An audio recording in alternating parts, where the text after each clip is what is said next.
Hello everyone, last video में हमने discuss किया था डॉक्ट्राइन ऑफ कंस्ट्रक्टिव नोटिस और मैंने आपसे पूछा था कि मुझे कमेंट सेक्शन में बताना कि डॉक्ट्राइन ऑफ कंस्ट्रक्टिव नोटिस का एक्सेप्शन क्या है, यानी कहाँ ये काम नहीं करता है। तो उसका एक्सेप्शन है आपका डॉक्ट्राइन ऑफ इंडोर मैनेजमेंट, या जिसे हम टर्कोन रूल के नाम से भी जानते हैं। तो क्या है आपका डॉक्ट्राइन ऑफ इंडोर मैनेजमेंट, क्या ये कहता है? तो basically doctrine of indoor management क्या है, इसे हम एक एग्जाम्पल से समझते हैं कि मान लीजिए एक ड्रामा क्लब है और ड्रामा क्लब का भी अपना MOA, AOA सब कुछ है। ओके और उस MOA में लिखा हुआ है कि अगर ड्रामा क्लब के नाम से आप किसी भी तरीके का खर्च करना चाहते हैं ड्रामा क्लब के लिए और वो 500 से ऊपर है, तो आपको क्लब का जो फैकल्टी कोऑर्डिनेटर है उसकी रिटन परमिशन चाहिए होगी। अदरवाइज आप वो खर्च नहीं करेंगे क्योंकि उसके लिए रीएम्बर्समेंट कंपनी मतलब आपका क्लब नहीं करेगा।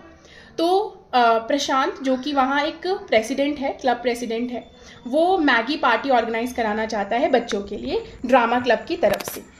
और वो एक मैगी वेंडर को ढूंढता है, उसे कॉन्ट्रैक्ट देता है कि आपको हमारे क्लब में बच्चों के लिए मैगी बनानी है और डिस्ट्रीब्यूट करनी है। एडवांस उसे 1500 रुपये दे देता है, बाकी इवेंट ख़त्म होने के बाद मिलेगा। इवेंट हो जाता है, लोग मैगी खा लेते हैं, उसकी तारीफ़ कर देते हैं। फिर वो मैनेजमेंट के पास, वो जो मैगी वेंडर है वो जाता है मैनेजमेंट के पास अपने बचे हुए पैसे लेने के लिए, और मैनेजमेंट मना कर देता है कि हम पैसे नहीं देंगे बिकॉज़ हमारे यहाँ आपने फैकल्टी कोऑर्डिनेटर से रिटन परमिशन नहीं ली थी ये इवेंट करने के लिए, तो ये पैसे हम आपको नहीं देंगे।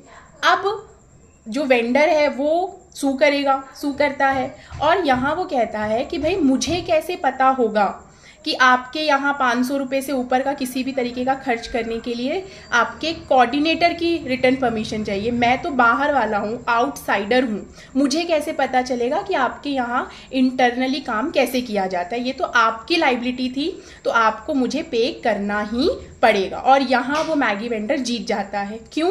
क्योंकि यहाँ लगा आपका डॉक्ट्राइन ऑफ इंडोर मैनेजमेंट, जो कि बेसिकली क्या कहता है, एक प्रोटेक्शन देता है आउटसाइडर को फ्रॉम द कंपनी, कि भाई इनसाइड जो कंपनी का रेगुलेशन है उसके बारे में आपके वेंडर को नहीं पता है, मतलब आउटसाइडर्स को नहीं पता है। तो उस केस में अगर कोई गड़बड़ होती है तो वहाँ पर आपका कंपनी ही लाइबल होगा। तो यहाँ आपके वेंडर को मिल जाएंगे उसके बचे हुए 3500 रुपये and he will be happy. So are you after learning this concept? तो मुझे फटाफट ये भी बताइएगा कि डॉक्ट्राइन ऑफ इंडोर मैनेजमेंट का एक्सेप्शन क्या है इन द कॉमेंट सेक्शन। चलिए तो मिलते हैं नेक्स्ट ऐसी ही किसी वीडियो में, तब तक के लिए थैंक यू, बाय बाय।